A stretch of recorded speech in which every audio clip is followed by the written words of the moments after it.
Queridos, mais uma vez, quero saudar a todos com a paz do Senhor.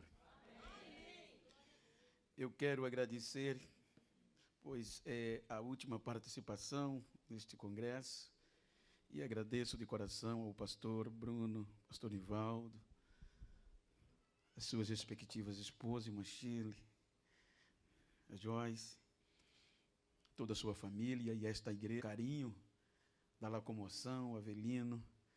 Que Deus recompense o carinho, o cuidado para comigo.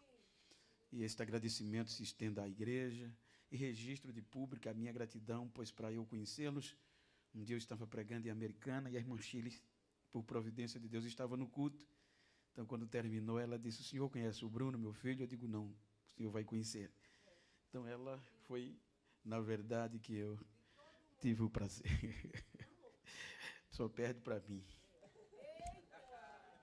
Muito obrigado, pastor. Essa é boa, né? Vou mandar fazer uns butoques aqui para... E para isso eu quero ler o texto, capítulo 5 dos Juízes. Enquanto os irmãos leem e procuram, eu quero dizer ao Rafael e à Ariane que foi muito bom estar convosco. Muito obrigado pela companhia. Capítulo 5, versículo 6. É uma história muito conhecida, pregada, mas é o que veio ao meu coração na oração. Nos dias de Sangar, filho de Anate, nos dias de Jael, cessaram as caravanas e os viajantes tomavam caminhos tortuosos. Amém? Eu vou repetir: nos dias de veredas tortuosas.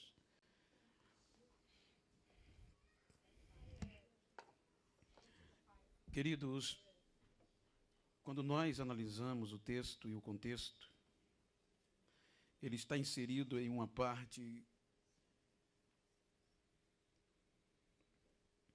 que o povo de Deus tinha tudo para desfrutar do melhor. A história do povo de Deus, irmãos, sabem que quando Deus tira Israel da escravidão do Egito, os irmãos observam que Deus fez uma proeza tamanha naqueles 40 anos. Fez uma aliança com sangue de novilho no Êxodo 24, lá no vale, lá na planície do Sinai. E a partir dali, com esta aliança, Deus prometeu ser fiel ao seu povo. E a fidelidade tinha que ser condicional, tinha que ser recíproca. A Bíblia mostra que, no decorrer daquela geração, as decepções vieram, a ponto que os irmãos leem que a Bíblia nos faz saber que aquela geração que saiu do Egito, que veio a Deus. Então, quando a Bíblia diz que eles não levaram a sério, então Deus diz a Moisés que daquela geração que saiu do Egito, todos de 20 anos para cima, nenhum entraria na terra prometida. Então, Deus nos mostra pela Bíblia que esta geração perdeu o melhor de Deus, mas Deus preserva uma outra geração de 20 anos para baixo, exceto Josué e Caleb. Então, a Bíblia mostra que esta nova geração vai ter outra oportunidade. Os irmãos vão deparar com o último discurso de Moisés na planície do Jordão.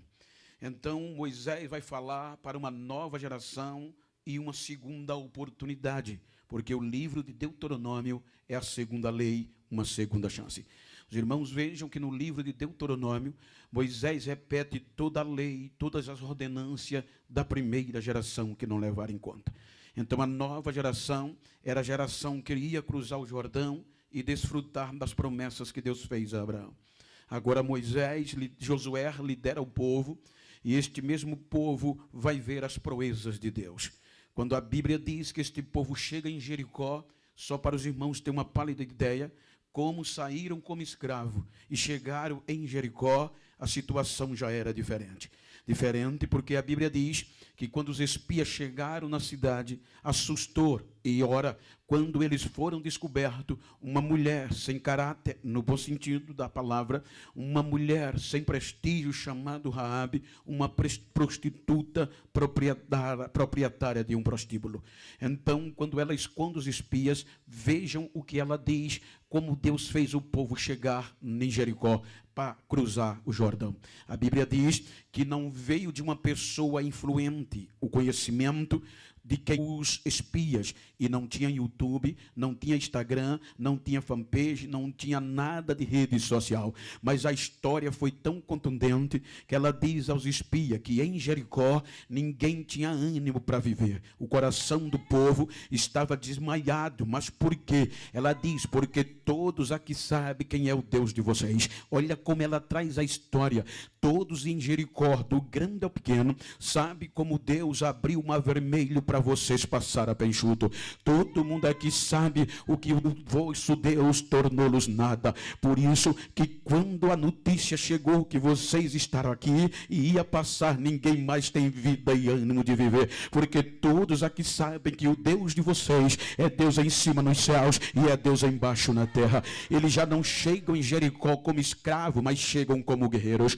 Então, quando eles adentram Jericó, é fichinha e eles passam. Então, esta nova geração vê agora o Jordão se abrir. Quando o povo cruza o Jordão, a Bíblia diz que no outro lado os sacerdotes ficaram no meio. Então, Deus vai prover um memorial para esta nova geração. Diz a Josué, diga, escolha 12 homens de cada tribo, volte a um dos pés dos sacerdotes estão pousados e tirem 12, para quando os vossos filhos perguntarem o que significa estas pedras, vocês vão dizer, o nosso Deus fez as Deus. No outro lado do Jordão, eles tomam posse da terra prometida, a promessa que Deus fez a Abraão, mas tinham tudo para desfrutar do melhor de Deus. Então Josué distribui as terras conforme Moisés ordenou. Então o povo de Deus estava no lugar certo, na hora certa, de desfrutar o maná que manava leite, a terra que manava leite e mel. Porém, a Bíblia diz que morre Josué e os anciões que cruzaram o Jordão. Então, o capítulo 2 dos Juízes diz que veio a nova geração. A nova geração entra em evidência. E a nova geração, capítulo 2, versículo 10 de Juízes diz que aquela nova geração não conhecia Deus e não viam e não sabiam dos seus feitos. E isso na ótica histórica e bíblica era difícil de ser verdade. Por quê? Porque os irmãos lembram que eu falei do memorial do Jordão. E na cultura o pai sempre passava para o filho desde a tenra idade quem era o Deus de Israel. O texto na sua tradução quer dizer, a nova geração ela foi agora pega de facilidades. Elas agora não eram mais desgastadas pelo sofrimento, mas na terra prometida estava manando leite e mel. E a facilidade fez esta nova geração se esquecer de quem era Deus e da história de quem passou. Esta nova geração, diz a Bíblia, que agora quer viver como quer, do jeito que quer, e para piorar, esquecer o Deus. Deixaram Deus e começaram a adorar outros deuses de facilidade. Quando a seca vinha, aparecia a crise. Então vinham os cananeus e perguntavam, quem é o Deus de vocês? É o Deus de Israel. Mas o Deus de Israel não é Deus da chuva nem da prosperidade. É o nosso Deus Baal que é. Então eles deixavam a Deus e começavam a seguir os Baalins por questão de agricultura. Então tudo isso fez a nova geração se afastar de Deus. Então Deus tinha tudo para desistir desta geração. As facilidades, o bem-estar, o olho muito grande para adquirir o material, fez ele se esquecer da fidelidade de Deus. Então a Bíblia diz que afastando-se de Deus, aí Deus entrega eles na mão dos moradores da Mesopotâmia. Então, por um período de anos, o povo perdeu a liberdade. Agora os inimigos vêm machucar a ponto de que a Bíblia diz que eles não suportam. E quando a crise vem, quando eles percebem que sem Deus não podia fazer nada, a Bíblia diz que ele clama a Deus. E Paulo faz questão de dizer a Timóteo que mesmo o povo sendo infiel, Deus permanece fiel. Não é o erro do povo que vai alterar quem é Deus. Ele prometeu, ele cumpre mesmo na infidelidade. Só precisa o coração estar quebrantado e querer um conserto com ele. Então a Bíblia diz que esta geração clama e ora a Deus, e o melhor é que Deus ouve, e quando Deus ouve, levanta um homem cheio do Espírito, chamado Otiniel. Otiniel vem cheio do Espírito, encara a dificuldade, vence os moradores da Mesopotâmia em guerra, e agora liberta o povo de Israel. Então agora o povo está livre dos inimigos, e Deus faz prosperar. Então Deus vai devolver o melhor da terra. Então o povo fica chique de novo. Agora o povo tem que comer, tem respeito, e a facilidade vem. Quando a facilidade vem, infelizmente a Bíblia diz que este povo deixa e larga a Deus de novo, por conta do bem-estar e da facilidade.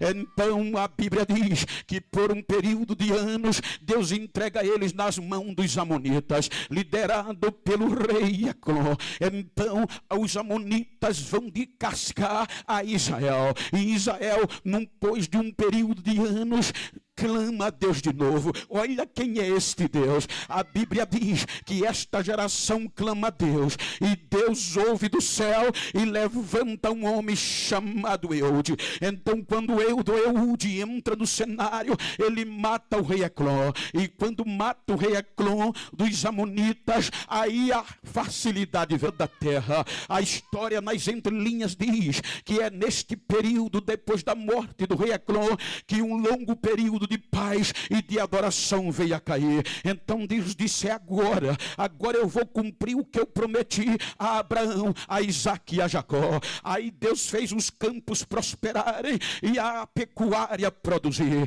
Então em toda a aldeia de Israel havia fartura e riqueza. Era conhecido que tinha um Deus verdadeiro. Só para os irmãos ter uma palavra de ideia, a chuva vinha no tempo certo, o leite dos animais e das tamareiras. Deus, quando as coisas são boas. Então diz a história que os caravaneiros que seguiam esses caminhos que Débora fala, eram os caravaneiros de Avilá, a terra do ouro e da pedra preciosa. Então no Vale do Jordão, ele tem uma estrada, e na cidade cruzava todo Israel. Eu fiz esse trajeto em março, em toda a região. Sai do lado da Galileia e você vai chegar no Egito. Então pelaquela estrada ela cruzava todo o Vale do Jordão e entrava no comércio das aldeias de Israel. Então agora os caravaneiros sabiam que lá em Israel tinha o Mar Morto, e o Mar Morto, o seu sal é medicinal. Até hoje o produto do sal do Mar Morto é um preço exorbitante. Eu pude ver com os meus próprios olhos, e pude até ganhar um presente quando cheguei na região. E imagine o que é que o evangelho faz. Então eu entrei numa loja com a caravana que estava comigo, comprei uma bolsa. Quando fui voltar para o ônibus, mandaram me chamar. Era o dono da loja e disseram: pastor, é o senhor, o pastor da internet, Genival? Sou. E eles eram lá de Jericó. Então disseram: não, pastor, o senhor vai levar presente. Me deram o produto do Mar Morto, me deram muito presente e me beijavam como nunca. Então veja que o produto do sal do Mar Morto já naquela época tinha valor exorbitante. Então o que é que Deus faz? As caravanas cheias de ouro, de diamante, de pedras preciosas, carregava os seus animais e vinha para Israel. E quando chegava em Israel, trocava o ouro, a prata, o diamante por sal do Mar Morto. Entrava ouro e saía sal, e com isso a riqueza, o comércio ia crescendo, e uma cidade só se fortalece com um comércio produtivo. Então Israel vai enriquecendo, as aldeias de Israel vai gozando do campo, da pecuária, da riqueza e do comércio. Quando agora a facilidade vem, agora eles enchem o peito e diz: não temos falta de mais nada, a crise foi embora, a geladeira está está cheia na nossa linguagem, a despensa está topada, a conta no banco está certa, o emprego está garantido. Não precisamos mais da intervenção de Deus. Eles se esqueceram da chuva, se esqueceram do poder do céu. Aí disseram: não vamos mais adorar a Deus, porque não temos mais precisando, não dependemos mais dele. A facilidade veio, eu já tenho emprego, eu já tenho dinheiro, o campo está produzindo, o animal está gordo, para que lembrar de Deus? Aí a Bíblia diz que agora eles voltam a adorar a outros deuses e deixam Deus para trás e se esquecem dele. Então o que é que acontece? Está escrito que agora Deus vai vendê-los, vai entregar a pior e a nação e o pior rei, o rei de Canaã, chamado Jabim. Qual era a diferença? É que o rei Jabim era um conglomerado de reinos que ele dominava. Então, como ele era de Canaã, ele sabia o pormenor da riqueza de Israel, ele sabia o campo produtivo, ele sabia as entradas, que as caravanas passavam com ouro, toda a riqueza de Israel, ele sabia por onde entrava. E como ele era forte, 900 carros de guerra, cavalos, cavaleiros, perito na guerra, por conta da facilidade.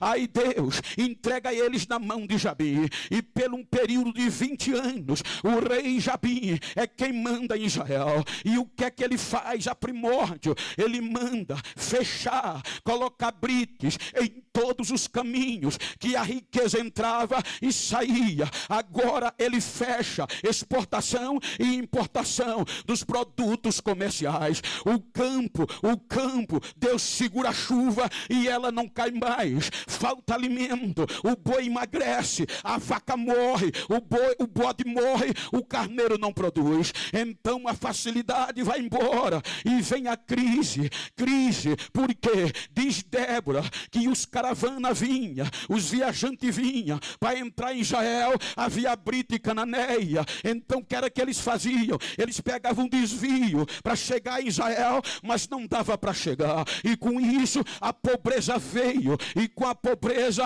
a guerra chega às portas, e o exército de Israel, cerca de 40 mil, não era suficiente para contra-atacar. Aí Débora diz que cessou a esperança, e eles buscavam ajuda em outros deuses, e só piorava as coisas. Ou seja, é aqui que a crise chega, é aqui que parecia não ter mais jeito, porque o norte estava fechado, o sul estava fechado, leste e oeste, os 4 pontos cardeais de Israel não tinha como entrar, porque a brite de Jabim fechava os caminhos. A pobreza vinha, a crise tomou conta e parecia não ter mais jeito. Então, quando tudo parecia acabado, quando tudo parecia não ter mais jeito, havia uma única esperança, e que era um cílico de oração, que no meio da crise funcionava. Não tinha carpete, não tinha piso laminado, não tinha microfone sem fio, era em cima das pedras, debaixo de um pé de palmeira. E quem era dirigente? Uma mulher chamada Débora. Ela, no meio da crise, ainda dizia: tem esperança ainda tem cílico de oração funcionando, ainda tem uma palmeira aonde Deus pode descer. Quando Jabim batia no peito e achava que tudo estava perdido, fechou o sul, fechou os 4 pontos cardeais, cometeu um erro estratégico que não estava na sua planilha. Ele esqueceu de fechar o círculo de oração.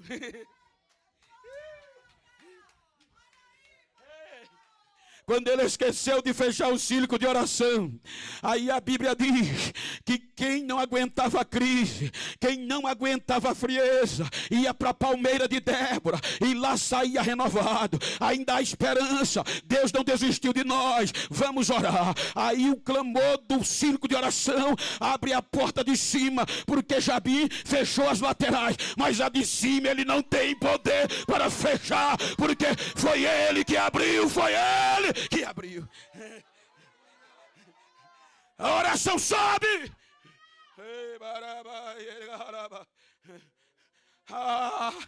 O Espírito vem. E o Espírito não vai procurar Baraque, o general do exército de Israel.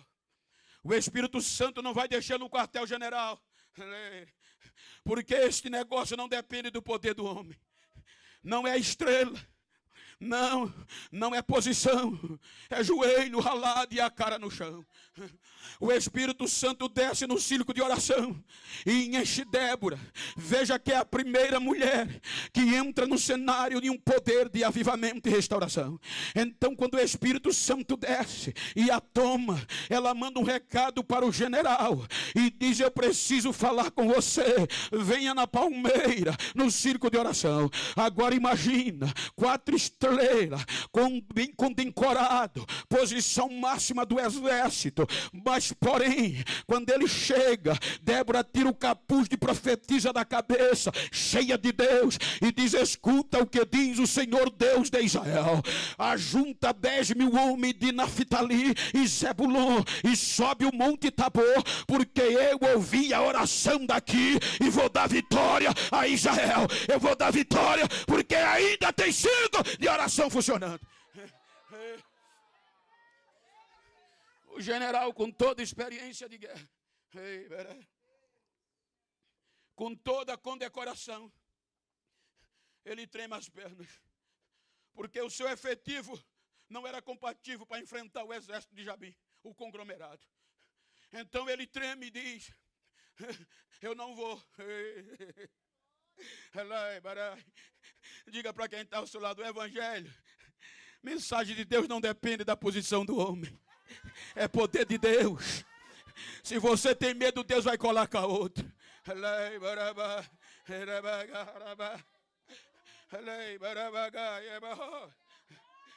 Não depende da posição. Aí ela diz: tá bom. Ele diz: eu só vou se você for comigo.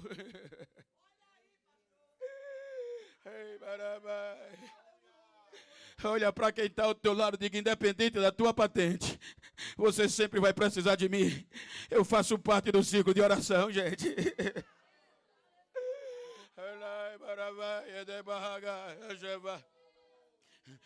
Ela diz: eu vou, mas a vitória você não receberá o mérito, porque Deus vai dar a uma mulher. Junta os 10.000 soldados e deixa o resto comigo. Ao círculo de oração, enquanto tiver círculo de oração, tem joelho no chão.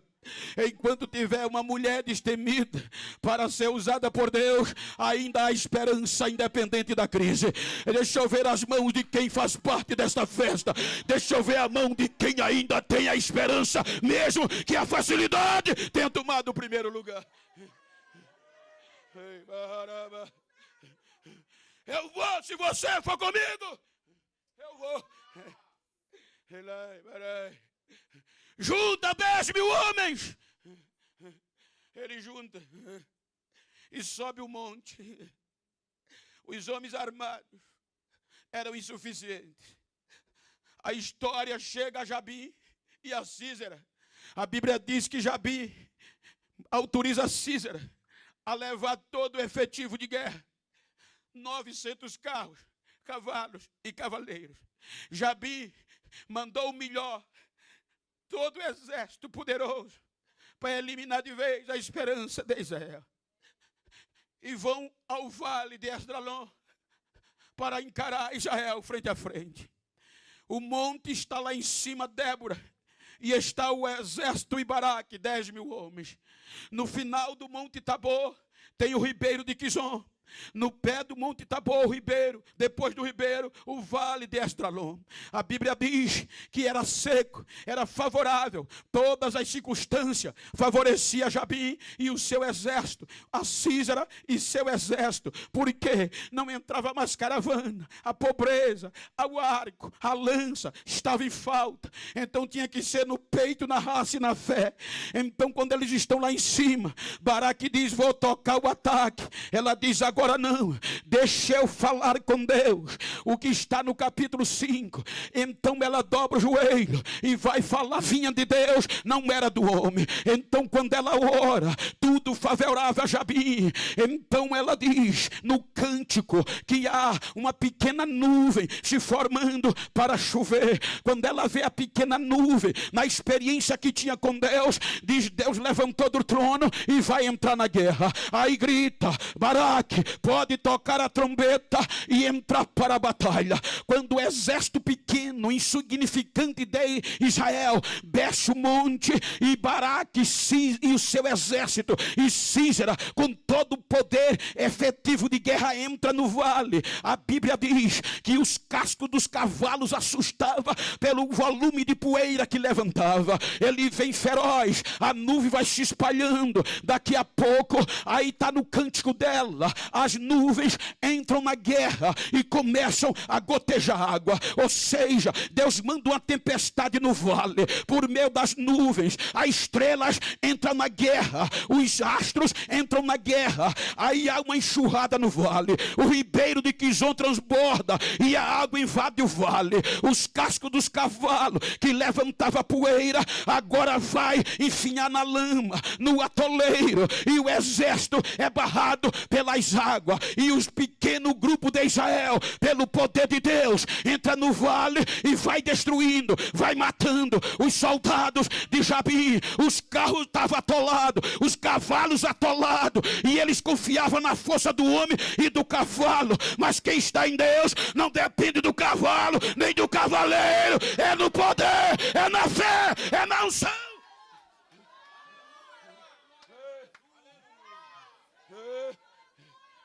Do homem é a estratégia de guerra,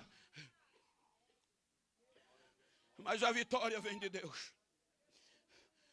Sísera corre e vai se esconder na casa de Jael, porque Heber, seu esposo, tinha paz com Sísera. Ele diz a ela: me esconda. Ela diz: vem, meu senhor, entra na minha casa. Ninguém vai saber. Cobre ele, esconde-o, mas me dê água. Ela dá leite. E leite corta adrenalina. O leite corta todo efeito. E ele dorme como criança.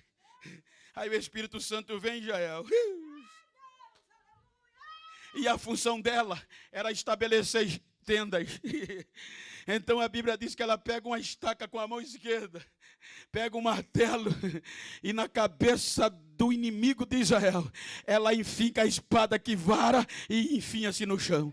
E tá lá, daqui a pouco vem Baraque, que ele procurando Sísera. Ela diz: ó meu senhor, vem e vê aonde ele está. Quando ele vê, então já vê ele sem vida. E a honra até hoje é do círculo de oração. Foi do círculo de oração que tudo começou. Então aonde tiver crise, não é suficiente para parar o círculo de oração. Enquanto tem mulher de joelho ralado, enquanto tem homem de joelho ralado e a cara no chão, a crise não vai perseverar. Quem persevera é o poder, é a vitória, é o Deus de Israel.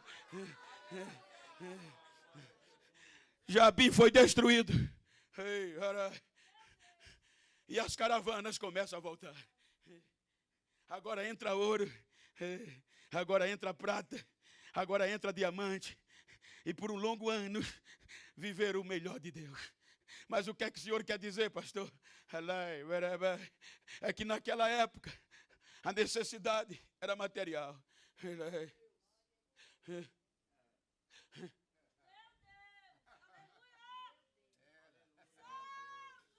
Naquela época a aliança era no sangue de novilhos.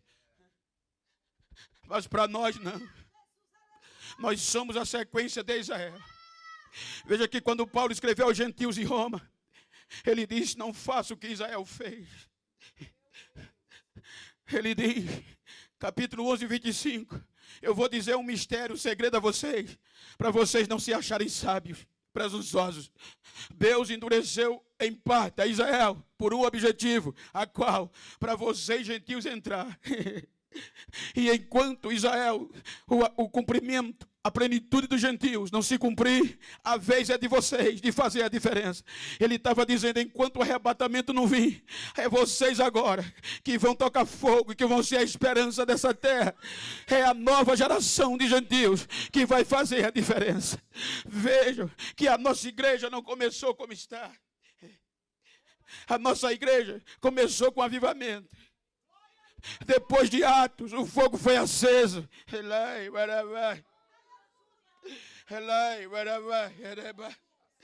E a velha geração preservou, custando a própria vida.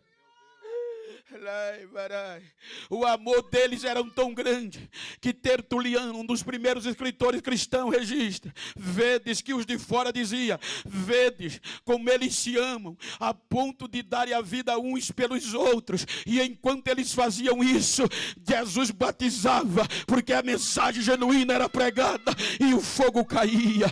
Veja que desde os primeiros séculos da história cristã tentaram apagar esta chama. Primeiro começaram com o poder religioso, o sinédrio, o poder judicial, o religioso judaísmo, pelo poder da religião, da força da lei, o poder econômico e o poder acadêmico. Todos tentaram parar esta chama, porque naquela época a necessidade era provisão, era liberdade, mas hoje não, hoje é fogo. A prioridade é caravaneiros que tragam fogo para a igreja. Não é mais ouro, não é prata, mas é estar cheio da presença e da chama do Espírito Santo nos nossos dias. Tentaram pará-los. Não queremos que vocês preguem nem ensinem nesse nome, senão vão ser presos. Aí Pedro diz, olha, é melhor obedecer a homem ou a Deus. Eu vou escolher Deus e o fogo não vai parar. Prisão não parou. Os 3 primeiros séculos da igreja foi morte, foi dilaceração, decapitação, mas eles não desistiam. Vem os anos, 15º século, mulheres do círculo de oração, se assim digamos, tinham os peitos arrancados, mas elas não paravam. Os algozes arrancavam os peitos. Vocês têm que desistir, não podemos desistir. Homens jovens eram dilacerados, patela, cravícula quebrada, mas eles diziam, vocês vão nos quebrar, mas o que está dentro vocês não tiram. O fogo já está na alma, o fogo já está no sangue.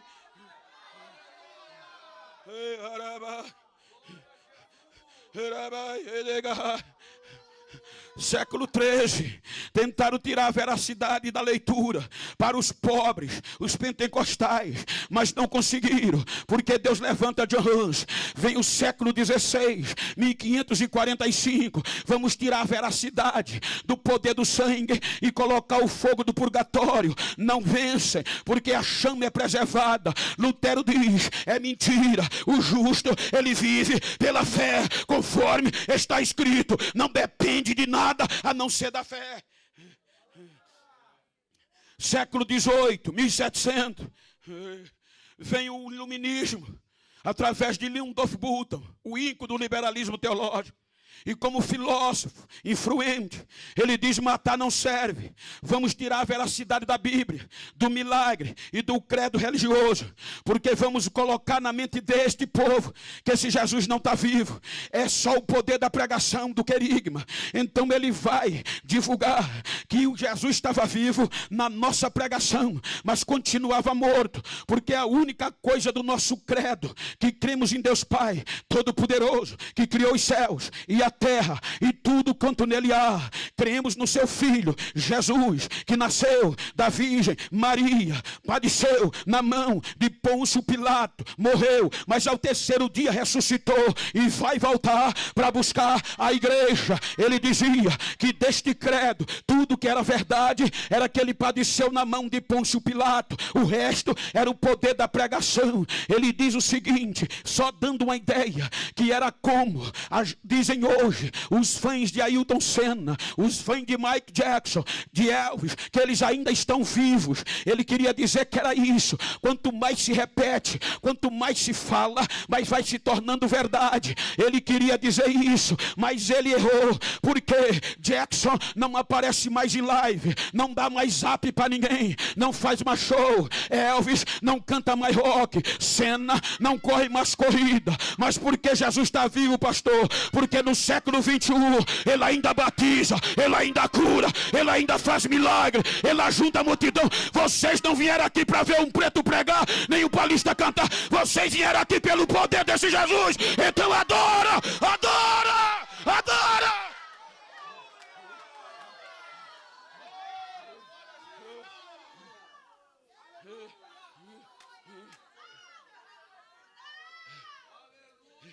Não conseguiu parar.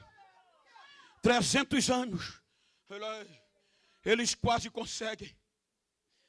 Diz a história que a igreja ia esfriando, mas Deus conseguia preservar uma geração. Pregadores anônimos que juntavam gente nas praças e lotavam. Os intelectos não entendiam. Não sei se foi mudem. Me falha a memória. A resposta foi: eu primeiro toco fogo em mim, para depois incendiar os outros. A única esperança era o fogo do Espírito, que Deus ainda preservava. Então olha para quem está ao teu lado e pergunta a ele: trouxe fogo hoje, caravaneiro?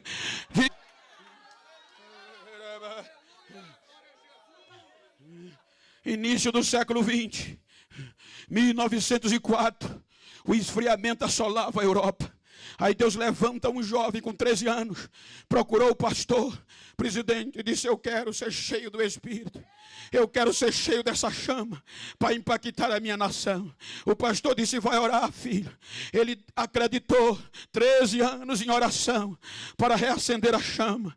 Com 26 anos, Evan Robert, o Espírito pega ele no país de Gales. Ele é tão cheio que os cultos que ele promovia só tinha hora para começar. Ninguém sabia a hora que ia terminar, porque no meio da frieza Jesus estava batizando, estava curando, estava salvando, e o fogo caía das reuniões.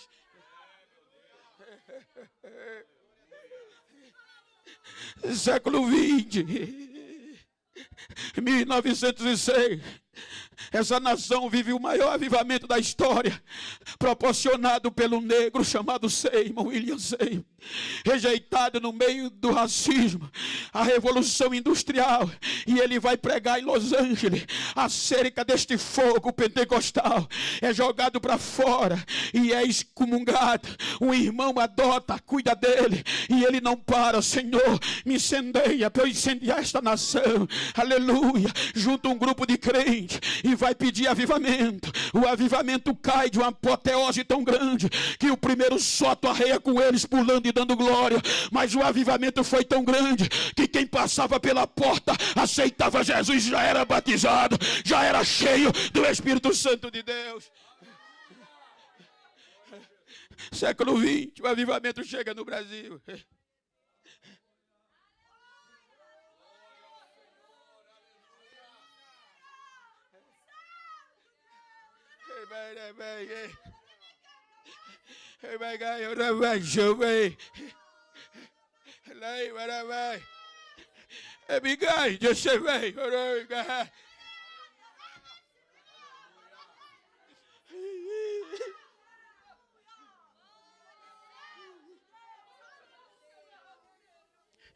Os nossos pais primórdios não tinham o que comer, mas não desistiam. Eles não se preocupavam em pregar bonito como a minha geração. Eles não disputavam quem pregava mais, quem cantava melhor. Não tinham nem o que dormir, onde dormir. Muitos saíam, passavam um mês para evangelizar uma alma e dar ceia a 2 pessoas, carregando banana verde na mochila, dormindo debaixo de pé de pau. Mas a pregação deles não era preocupado com a agenda do mês seguinte e nem o cachê que ia ganhar. Eles pregavam: Jesus batiza, Jesus salva, Jesus cura e vai voltar. E olha como eram os nossos cultos.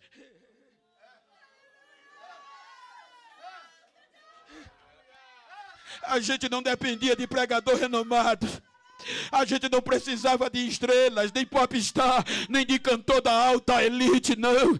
Era no hino da harpa, esses olhos conseguiram ver. Era o hino da harpa cantando e as almas entrando. Eu quero aceitar Jesus, eu quero aceitar Jesus. E o fogo caindo e Jesus batizando com o Espírito Santo. A gente chegava nos cultos, parecia uma panela de pressão. Era 5 lenços no banco e o fogo caindo. Ninguém sentado, era adorando e Jesus batizando. Eu fui batizado num culto de oração. Passei 3 dias querendo falar o português e não conseguia. Só mistério.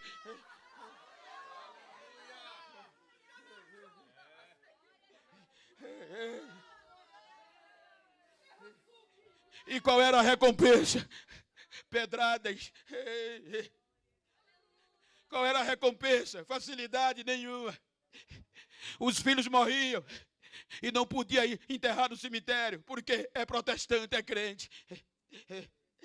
Vai matricular o filho, é crente, é, aqui não. Ia evangelizar. As pessoas chegavam com urina de 3 dias, guardavam numa vasilha, quando eles passavam, jogavam na cara deles. Ovo podre, pedrada, tomate. Era eles entrando na congregaçãozinha e as pedras batendo. Eu ainda recebi pedrada na minha vida, mas eram as pedras caindo, era o cheiro de urina e Jesus batizando, curando e a chama acesa. E eles não paravam, eles não desistiam.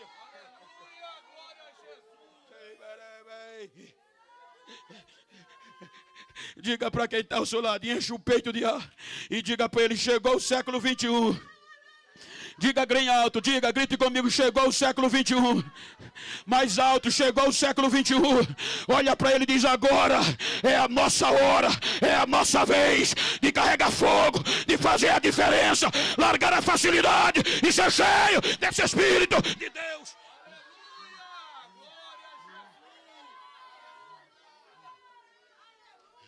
A Assembleia de Deus nunca foi conhecida pelas estrelas que tem.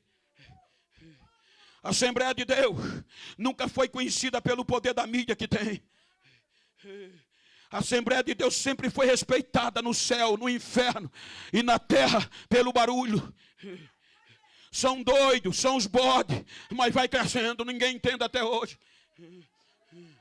Um grande colunista de uma das mais lidas revistas do Brasil, ele publicou uma coluna com 4 páginas, reclamando de nós, os pentecostais. É um povinho pobre, misturado do lixo, que não tem valor, culpado pela recessão. Este povo não presta, eu odeio eles, porque eles são fascistas. Mas quando ele vai terminar o artigo, ele diz: e o que me dá mais raiva deles é que nada e nem ninguém consegue apagar essa chama que eles têm, nem nada e nem ninguém. Então diga: se depender de mim, vai continuar acesa, vai continuar acesa, vai continuar acesa.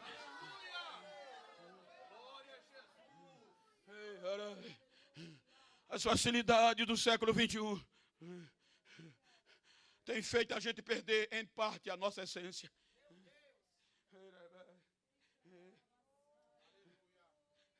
Eu ouvi de um pastor muito grande, a quem eu amo, o meu pastor. Ele disse: bem, da minha oração está sendo todos os dias para viver o sobrenatural. Não para que eu creia, porque eu creio independente, mas para os que não creem, creiam. Precisamos voltar a ser o que a gente era. Não adianta pregar bonito se a gente não sair incendiado pelo fogo do Espírito Santo. Não adianta cantar lindo e a gente sair mais frio do que o que chegou. E isso não depende de pregador, isso não depende só de você, porque o Espírito do começo é o mesmo, e a igreja que vai subir não vai ser diferente da que começou. Vai não. Diga para quem está ao seu lado: só depende de mim e de você, porque o Espírito Santo é o mesmo.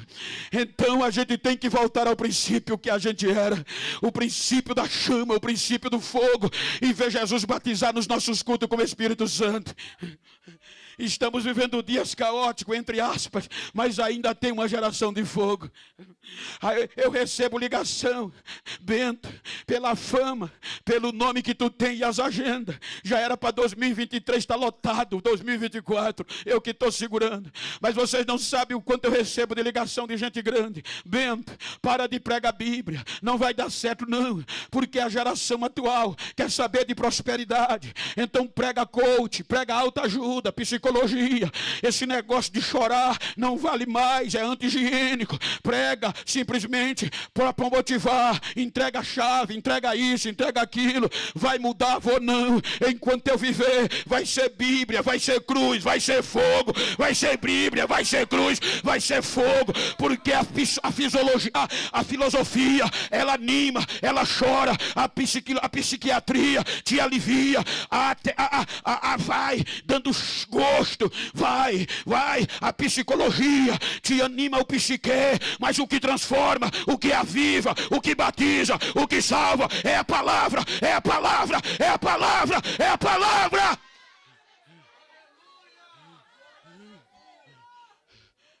Eu tenho pregado em muitos lugares.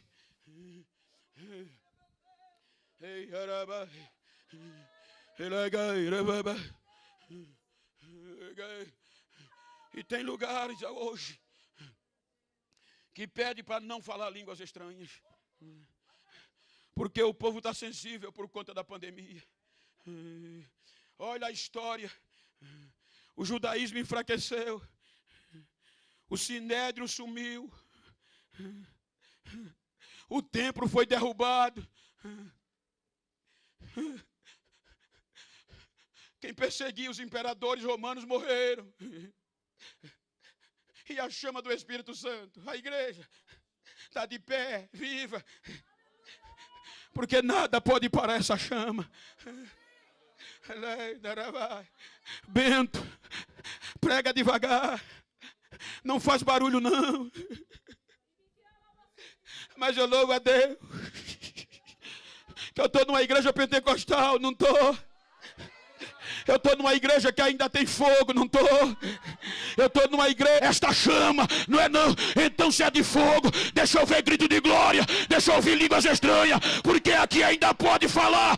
Então aproveita e seja cheia.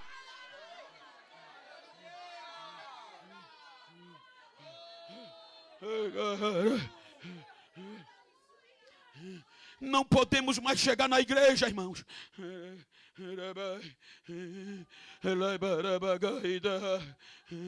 Hoje era para eu estar rico, pelas agendas que eu tenho. Eu nunca precisei cobrar para pregar o evangelho. Às vezes eu estou em hotel, às vezes eu estou debaixo de um pé de coco.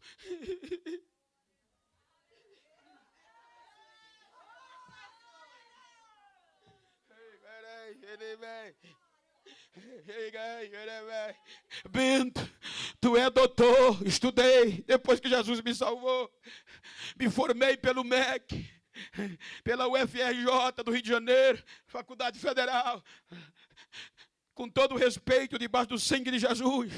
Eu sou respeitado em todo o Brasil, na minha cidade. E dizem, Bento, pela fama, pelo nome que tu tem que pregar mais calmo, não levanta o braço, não roda. Agora é que eu rodo, agora é que eu pulo, agora é que eu canto. Lá embora vai, eu não prego para me amostrar, eu prego para ser cheio, eu prego para ser cheio, eu prego para ser cheio, eu prego para ser cheio. Então fica de pé, por favor. Eu vou fazer um pedido que eu costumo pregar com a igreja no final. Se tem alguém perto do teu lado, vira para ele aí, se for íntimo do mesmo sexo, e interage comigo. Me ajuda, pastor, mais uma vez. Olha para ele, olha para ela com todo respeito e diga para ele, estou nem aí. como você chegou esta noite. Quero saber como você vai sair. Diga, vou sair pegando fogo, vou sair incendiando. Diga para ele, me faz um favor, a partir de hoje, se tu encontrar alguém que pensou que eu estava frio, que a facilidade me moldou, me transformou, dá um recado a ele. Ele vai ter que me engolir, que eu vou sair daqui cheio, pegando fogo. Abraça ele e diz, receba. Deus está te dando algo novo nesse abraço. Prepara que este povo vai ser sacudido pelo poder de Deus nesses dias. Recebe agora a renovação da promessa.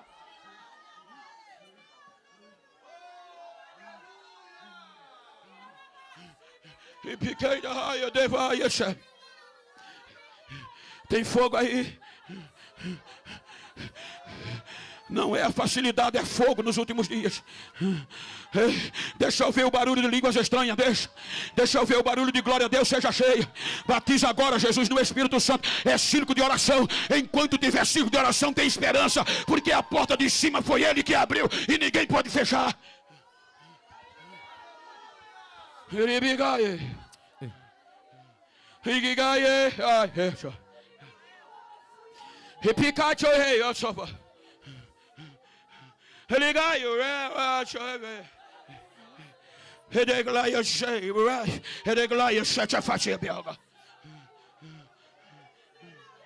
Cessaram as caravanas até que eu.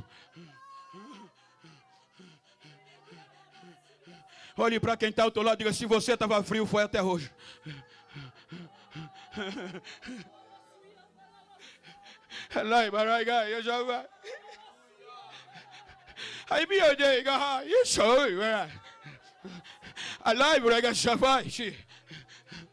A minha glória está invadindo esta casa. Eu estou invadindo corações pelo poder da minha unção. O Senhor está dando uma língua estranha nesta noite a alguém. E está falando aos nossos corações.